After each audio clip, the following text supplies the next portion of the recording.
जय माता दी गुरु जी। जय माता दी बाबू, कृपा करे देवी माँ भगवती महाकामेश्वरी। गुरु जी, आज मेरे कुछ पर्सनल प्रश्न है आपके लिए। जी बेटा, आप पूछ सकते हो। सबसे पहला प्रश्न है मेरा, जी आपके मुताबिक काली तत्व क्या है? बाबू, काली तत्व को परिभाषित करना चार शब्दों का खेल नहीं है। काली अपने आप में ही महाविद्या है। काली की पूजा करते तो सब हैं बाबू, लेकिन उसको एक्सेप्ट करने से समाज डरता है। आपने ज्यादातर लोगों के घरों में भी देखा होगा ये चीज कि माँ भगवती की पूजा सब करते हैं, किंतु उसका कोई चित्र, फोटो वगैरह जो है घर में नहीं रखते। ज्यादातर लोगों ने एज इट इज माँ को बदनाम कर दिया। स्पेशली माँ भगवती का जो स्वरूप है वो उग्र अवस्था में विराजमान है। पहली चीज तो माँ काली की आराधना बिना गुरु के नहीं की जा सकती, बिकॉज माँ भगवती महाकाली जो है माँ भगवती होने से पहले महाविद्या भी है और इसकी आराधना गुरु मार्गदर्शन के बिना नहीं की जा सकती। तो प्रथम महाविद्या है, श्रेष्ठ महाविद्या है, जिसका आवाहन, आमंत्रण देवी देवताओं के द्वारा युद्ध में विजय प्राप्त करने के लिए भगवान शंकर के द्वारा जो है माँ पार्वती और माँ सती के दाह संस्कार के समय पे जो है दक्ष राजा की संपूर्ण सेना का जो है सर्वनाश करने के लिए जो है अपने जटा के द्वारा सर्वप्रथम मां भद्रकाली का उत्पन्न किया गया था। उसके उपरांत काली के अनेक रूप हैं, जिसको दक्षिण काली बोला जाता है, जो कि राजस्व की देवी होते हैं। राजस्व प्राप्त करने के लिए राजा रंकाल लोग जो हुआ करते, इनकी आराधना किया करते। भद्रकाली की आराधना जो लोग किया करते वो युद्ध में विजय के लिए किया करते। तो लोगों को ये पता होना चाहिए कि काली तत्व के किस स्वरूप की आराधना उनके लिए फायदेमंद है, तो और किस विधान से और किस मार्गदर्शन में उनको ये आराधना करना चाहिए, जिससे उनको फल ही फल प्राप्त हो। बहुत बहुत धन्यवाद गुरु जी। जी बेटा। मेरा अगला एक और प्रश्न है, जी, माँ काली और तंत्र का आपस में क्या रिश्ता है? काली को मानना ही अपने आप में बहुत बड़ा तंत्र है, और काली का तो तंत्र से गहरा जुड़ाव रहा है। माँ भगवती काली ही तंत्र की अधिष्ठात्री देवी बोली गई है, तंत्र की महामाया, महायोगिनी बोली गई है, महाशक्ति बोली गई है। सिर्फ काली ही नहीं, काली के साथ जुड़ी हुई 10 महाविद्याएं और अनेक शक्तियां जो उग्र अवस्था में विराजमान है, जैसे डाकनी, योगिनी, वर्णनी इत्यादि, ये सब तंत्र से जुड़ी हुई ही शक्तियां हैं।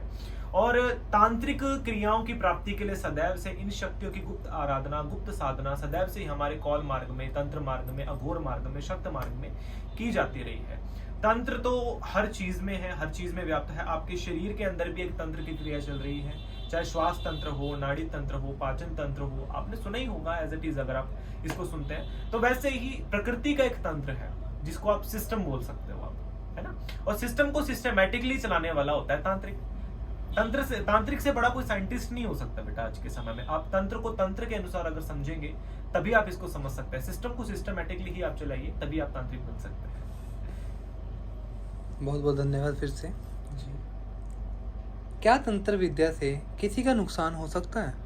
बेटा, तंत्र विद्या ना तो कभी भी जो है लोगों के नुकसान में थी और ना ही कभी भी आने वाले समय में लोगों के नुकसान में होगी। तंत्र के द्वारा इतिहास गवाह है, सदैव लोगों का कल्याण ही किया गया है और इसके द्वारा कभी किसी का नुकसान नहीं हुआ है। बशर्ते, इसका एक सबसे बड़ा एग्जांपल हम आपको देते हैं। कुछ यथाकथित तांत्रिकों ने या बॉलीवुड की कुछ पिक्चरों ने, जैसे कि हम कल भी भूल भुलैया पिक्चर देख के आए हैं, उसमें मतलब हमने देखा कि मतलब एक लड़की है, वो तांत्रिक है, देवी की उपासिका है वो, और वो अपनी मनवांछित इच्छा पूर्ण करने के लिए तंत्र का बुरा प्रयोग अपने परिवार पे करती है। तो लोगों के मध्य एक ऐसी मेंटालिटी मतलब लोगों के बीच में मतलब इन्होंने स्थापित कर दिया है कि तंत्र सदैव से बुरा है। ना तो तंत्र कभी भी बुरा था, ना ही तंत्र को करने वाला बुरा था।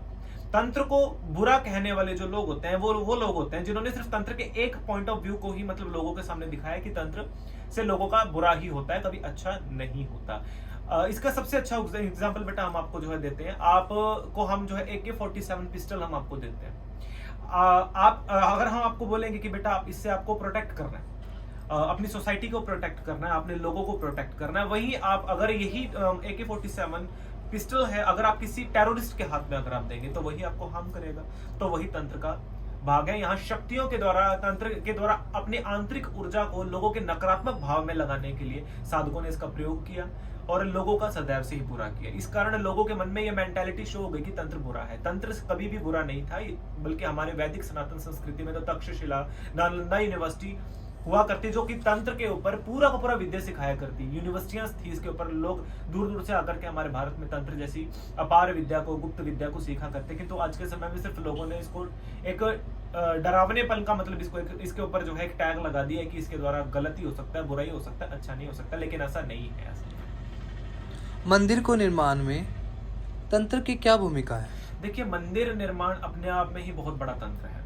अगर आप आगम शास्त्र को आप पढ़ते हैं, आगम तंत्र शास्त्र को पढ़ते हैं, इसके अंदर मंदिर निर्माण की एक पूरी मतलब भौगोलिक परिस्थिति, मंदिर के आसपास का इलाका, मंदिर से जुड़ी हुई शक्तियां, इनके बारे में अच्छे से वर्णन किया गया है। मंदिर मात्र में वो स्थान नहीं होता जिस स्थान पे जाकर के आप अपनी मन्नतों को मांगते हैं। ज्यादातर आजकल हमने लोगों को देखा है, सुना है, लोग हमारे पास भी आते हैं दरबार पे, तो लोगों के मन में क्या भाव रहता है कि हम ये चीज चढ़ाने आए तो हमारी ये फलानी मनोकामना पूरी हो जाए, हमारा ये मिल जाए, हमें वो मिल जाए, हमारी बीमारियां ठीक हो जाए, हमारे परिवार ठीक हो जाए। बशर्ते मंदिर किसी शिकायत बॉक्स मतलब शिकायत करने का एक स्थान नहीं है। लोगों ने सिर्फ उसको एक शिकायत करने का स्थान बना दिया कि हमें ये चाहिए, हमें वो चाहिए। मंदिर एक ऐसा स्थान है जहां पे लोग जाकर के अपनी नकारात्मक ऊर्जा का परित्याग करके सकारात्मक ऊर्जा से अपने आप को जोड़ते हैं। मंदिर कि अगर आप भौगोलिक परिस्थिति देखें तो मंदिर के आसपास सदैव से पुराने समय में एक कुंड को स्थापित किया जाया करता, क्योंकि वहां पे पंच महाभूतों की उपस्थिति सदैव हुआ करती।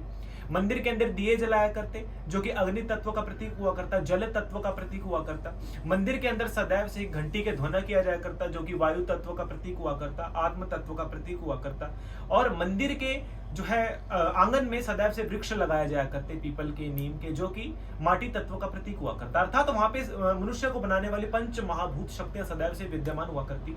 इसके सिवा मंदिर जिस बेस पे बनाया जाया करता या जिस फ्लोर पे बनाया जाया करता, उसके नीचे सदैव से ही जो है एक पाताल का या भूगर्भ का या गर्भजून का होना बहुत जरूरी हुआ करता। जैसे एक माँ की जो गर्भजून होती है उसके अंदर बच्चा सुरक्षित रहता है, वैसे ही जिस समय आप मंदिर के अंदर आप जाते हैं, मतलब जिस चैम्बर के अंदर देवी देवता को स्थापित किया जाता है, उसको सदैव छोटा रखा जाना चाहिए। लेकिन आजकल तो लोगों ने हॉल में स्थापित करना स्टार्ट कर दिया। लेकिन जो पुरातन मंदिरों की अगर आप बनावट को आप देखें तो आपने देखा होगा कि चैम्बर में स्थापित किया जाता है, बहुत छोटा चैम्बर हुआ करता।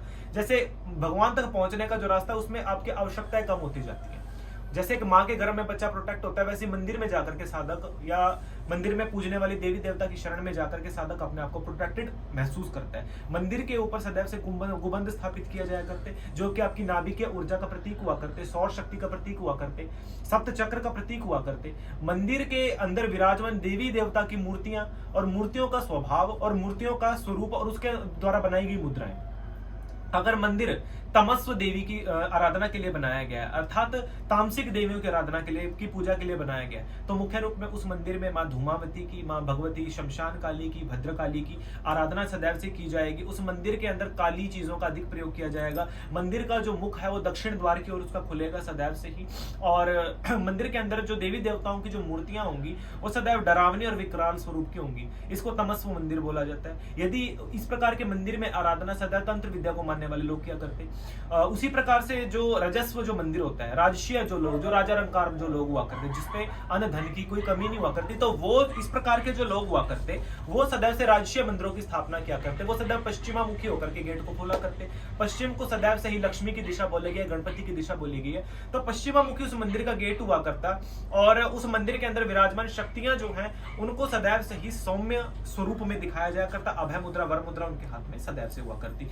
तीसरा जो मंदिर हुआ करता वो सतत्व विधान का हुआ करता, जिसका मुख सदैव उत्तर की ओर खुला करता। उसके अंदर विराजमान जो देवी देवता हुआ करते, उसकी मूर्तियों के बजाय उनके पीठ या फिर उनके लिंग स्थापित किया जाया करता। जैसे लिंग भैरवी का मंदिर या भगवान शंकर का मंदिर जो है विराजमान हुआ करता, और उसके अंदर सदैव से सफेद टाइल्स का या सफेद मार्बल का प्रयोग किया जाया करता। तो मंदिर तो अपने आप में ही बहुत बड़ा शास्त्र है, जिसको समझना बहुत जरूरी है। हमारे यहाँ भी मंदिर का निर्माण किया जा रहा है। महाराज राजेश्वरी, भगवती त्रिपुर सुंदरी और भगवती शमशान काली का 10 महाविद्याओं की स्थापना की जा रही है, जिसका भौगोलिक परिस्थिति है वो देवी के अनुसार ही रखी गई, जिसकी बारे में हम आपको अपने नेक्स्ट वीडियोस में बताएंगे। 4 तारीख को हमारे यहाँ पे माँ भगवती का जो 4 जून को माँ भगवती कामाख्या देवी का अम्बुबाची पर्व मनाया जा रहा है, जिसमें सभी को निःशुल्क दीक्षा दी जाएगी। भगवती के नाम से जोड़ा जाएगा, भगवती के असल तंत्र विज्ञान से जोड़ा जाएगा, वो भी देवी के दिव्य मंदिर में ही किया जा रहा है। तो वहाँ पे राजशीय मार्ग से देवी की आराधना की जाएगी। बहुत बहुत धन्यवाद गुरु जी।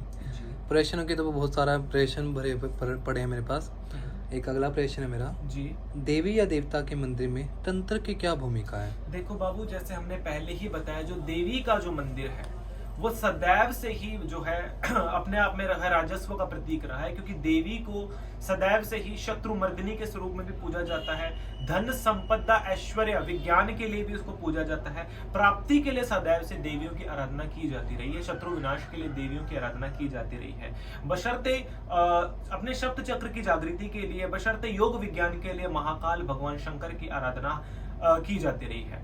जो देवी का जो मंदिर है वो आगम शास्त्र पे आधारित होता है और जो देवता का जो मंदिर होता है वो परा विद्याओं पे आधारित होता है, अर्थात जिसमें पारलौकिक शक्तियों से संबंध बनाने के लिए अपने आप को हठ योग और क्रियात्मक विधि के माध्यम से अपने आप को तपाना, अपने आप को उस लायक बनाना, अपने आप को जो है मतलब दृढ़ संकल्पित या ब्रह्मचार्य के रूप में अपने आप को जो है परिभाषित करना, इस प्रकार की उसके अंदर स्थापत्य या भौगोलिक परिस्थिति को स्थापित किया जाता रहा है शुरू दिन से ही, जो देवता का मंदिर हुआ करता था। हमने पहले भी आपको बताया है इसी जो है क्वेश्चन के मध्य कि जो देवी का जो मंदिर है वो सदैव से ही 3 प्रकार के त्रिगुण शक्ति का प्रतीक होता है, जिसमें तमस्व मार्ग, रजस्व मार्ग और सतत्व मार्ग।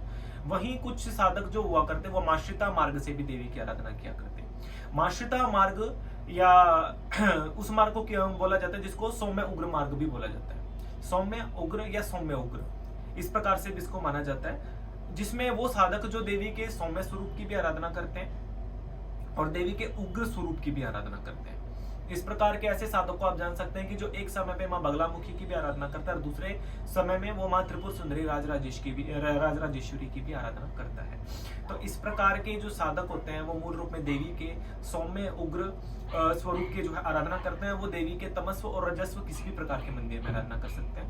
वहीं जो देवी के तमस्व स्वरूप की आराधना करते हैं जो साधक, वो मूल रूप में भगवती भद्रकाली, बगलामुखी इनकी आराधना करते हैं। और वही तीसरा जो मार्ग है वो है सतत्व, जिसमें अधिक की आवश्यकता नहीं होती है, उसमें लोग ज्यादातर सतत्व मार्ग से ही पूजा करते हैं। तो ये मार्ग तो अनेक मिल जाएंगे आपको, देवी के भी देवता के भी, बशर्ते इनको समझना सीखना बहुत जरूरी होता है।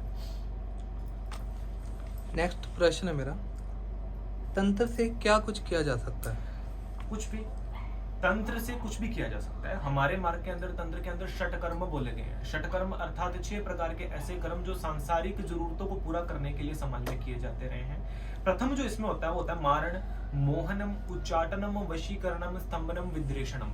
लेकिन इन क्रियाओं को समाज ने बहुत ही ज्यादा मैला कर दिया। आजकल आपने देखा ही होगा, जैसे हमने बताया कि हम पिक्चर देखने के लिए गए और हमने वहां पे जाकर के देखा कि वहां पे इन्हीं विद्याओं में से एक मारण विद्या का प्रयोग किया जाता है। बशर्ते ऐसा नहीं होता है, लोगों के मध्य एक मेंटालिटी शो कर दी गई है कि इसके द्वारा लोगों का बुरा होता है, लेकिन नहीं होता। इसका प्रयोग जैसे हमने पहले भी बताया कि कोई इसका अच्छे में प्रयोग करता है, बशर्ते बुरे में प्रयोग करता है, लेकिन आप अपनी आंतरिक ऊर्जाओं से इनसे बच भी सकते हैं। ऐसा है। क्या तंत्र को काला जादू कहते हैं?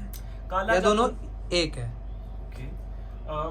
देखिए ऐसा है कि काला जादू नाम की तो कोई चीज नहीं होती हमारे तंत्र विज्ञान के अंदर। तो लोगों ने तंत्र को ही काला जादू नाम करके मतलब शो कर दिया है। वो इसलिए कर दिया क्योंकि जो तांत्रिक लोग जो होते हैं वो समाज से थोड़ा हट करके चलते हैं, लोगों के मध्य नहीं रहते, काले वस्त्र धारण करते हैं, शमशान भूमि को अपना जो है निवास स्थान बनाते हैं, खाने के लिए मृत मानवों के कपालों का प्रयोग करते हैं। तो लोगों को लगने लगा कि ये लोग काला जादू करने वाले हैं, जो ब्लैक ड्रेसेस पहने हुए हैं जिन्होंने, वो काला जादू करता है। लेकिन ऐसा नहीं है, वो भगवती की भी आराधना करता है। काला जादू नाम की तो पहली तो कोई चीज नहीं होती।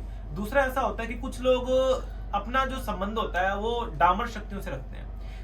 तंत्र के 64 तंत्र ग्रंथ बोलेंगे, जिसके मध्य एक तंत्र ग्रंथ आता है भूत डामर तंत्र। उसके मध्य जो क्रियाएं होती हैं वो सब काले जादू से जुड़ी हुई होती हैं, जिसके अंदर भूत प्रेत और अन्य प्रकार की जो शक्तियों को आमंत्रण करके उनके द्वारा किसी का भी हित करना, अहित करना।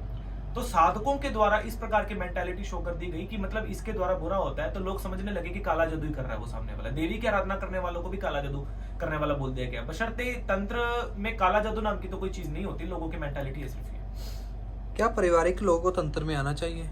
देखिए, पारिवारिक लोगों के द्वारा ही तंत्र का निर्माण किया गया है। आप भैरवी चक्र पूजा, आप शांभवी पूजा, आप जो है मदन मोहिनी पूजा या भगवती महाकामेश्वरी की पूजा अगर आप करते हैं तो उसमें तो स्त्रियों का वैसे ही आपको आवश्यकता पड़ती है। इसका सबसे बड़ा उदाहरण शिव शक्ति खुद है। भगवान शिव सबसे बड़े महातांत्रिक रहे हैं, माँ भगवती सबसे बड़ी महातांत्रिक है, लेकिन इन्हीं के द्वारा तंत्र की उत्पत्ति हुई है। लेकिन गृहस्थ भी है ये। तो सबसे बड़ी चीज कि 10 महाविद्याओं की आराधना में, साधना में कोई भी साधक बिना शक्ति की आराधना किए कभी भी आगे जो है पार नहीं जा सकता। ये सच्चाई है। और शक्ति की आराधना करने वाले साधक अपने साथ एक निमित्त भैरवी की आराधना जो है साथ में करनी चाहिए। यदि स्त्री पुरुष दोनों मिलकर के वहां भगवती की आराधना अच्छे से करें तो निसंदेह दोनों को ही इससे जो है चल अचल स्वरूप में लाभ प्राप्त होता है, बशर्ते कोई अकेला जो है भगवती की आराधना नहीं कर सकता। तो तंत्र गृहस्थों के लिए है, इसका कोई भी नुकसान नहीं होता, लेकिन आपको इसके नियम को जान करके करना चाहिए। बिना गुरु मार्गदर्शन का अगर कोई करेगा तो खता खाएगा, सीधी सी बात है। क्या काली माँ की पूजा तांत्रिक लोग ही करते हैं? देखिए, काली माँ की पूजा जो है तांत्रिक नहीं करते, अपनी निमित्त इच्छाओं की पूर्ति के लोग सदैव से माँ काली की आराधना करते आए हैं। काली नाम ही अनंत है अपने आप में। माँ भगवती होने के साथ साथ महामाई, हमने पहले भी बताया कि ये महाविद्या भी है, और महाविद्याओं की आराधना गुरु मार्गदर्शन के बिना नहीं की जाती। तो गुरु पद्धति प्रणाली जो है वो सदैव तंत्र मार्ग से जुड़ी है। वामाचार्य जो मार्ग है, तंत्र में 12 कुल बोले गए हैं, और 12 में से जो सभी कुलों में से सिर्फ एक वामाचार्य मार्ग होता है, जिसको शक्त मार्ग या कौल मार्ग बोला जाता है, जिसके अंदर शक्ति की आराधना की जाती है स्पेशली। और जब तक इस पंथ से कोई साधक नहीं जुड़ता है, तब तक तो वो स्पेशली माँ की आराधना नहीं कर सकता, चाहे वो गृहस्थ है अगृहस्थ है, डजंट मैटर इस चीज का। लेकिन पहले इसको समझ लेना चाहिए, नियम को समझ लेना चाहिए, अच्छे से करिए, कोई समस्या नहीं है। आपसे क्षमा मांगना चाहता हूँ पहले तो, आप बहुत सारा प्रश्नों का सिलसिला हो चुका है, पर मेरे 2-3 प्रश्न आखिर रह चुके हैं। आपको नहीं लगता कि आज की जो दुनिया है वो तंत्र को मानती कम है और डरती ज्यादा है? देखो बाबू, ऐसा है कि मानते तो सब हैं, लेकिन उसको एक्सेप्ट करने से, सोसाइटी के सामने एक्सेप्ट करने से डरते हैं। करते सब हैं, ऐसा नहीं है। आप किसी को भी जाकर के देख लीजिए, सबके घरों में के बीच में, मतलब वही बात ना कि जो खुद मतलब जो शराब की मतलब ऐड करता है और नीचे लिख देता है कि अल्कोहल जो है इंडूरियस टू हेल्थ, वो नीचे बोल देता है कि मतलब ये मतलब आपकी सेहत के लिए खराब करता है, लेकिन वो खुद भी बेच रहा है उस चीज को। वैसे लोगों के बीच में करते सब है, लेकिन दिखाते नहीं है कोई भी। लोगों के बीच में मेंटालिटी ऐसी शो हो चुकी है ना कि इसके द्वारा बुरे करने निकला, क्या बशर्ते वो भगवती की आराधना करने के लिए निकला हो। लोगों के मध्य एक डर भाव को ज्यादा जो है दिखा दिया गया है कि अगर आप हमारा कुछ नहीं करेंगे, या इसका आपने अगर नियम तोड़ा या हमारी बातों को नहीं माना, तो हम आपका बुरा कर देंगे, आपके परिवार को हम खत्म कर देंगे, ये कर देंगे। तो लोगों को डरा करके इसका जो है इसको रिप्रेजेंट कर दिया गया, जिसके कारण लोगों के बीच में कहीं ना कहीं एक भय की परिस्थिति जो है आ गई है, लेकिन ऐसा सच में नहीं होता, तो झूठ है। और आज का जो हमने प्रश्न पूछे हैं, एक आखिरी प्रश्न पूछना चाहता हूँ, अगर आपकी इच्छा हो। अवश्य। बहुत ही इंपॉर्टेंट प्रश्न है, जिसको मतलब मेरा बड़ा मन था कि मैं पूछूं। अवश्य। तंत्र का शमशान से क्या रिश्ता है? शमशान का तो संबंध सभी के साथ है। ऐसा कौन इंसान है जिसका शमशान से संबंध ना हो। शशान भूमि अपने आप में ही तमस्व भूमि है। तम अर्थात तामसिकता का मार्ग, जहाँ पे शांति है, जहाँ पे किसी प्रकार का लेना देना नहीं है। पंच महाभूतम अपने अपनी अवस्थाओं में जहाँ मिलते हैं।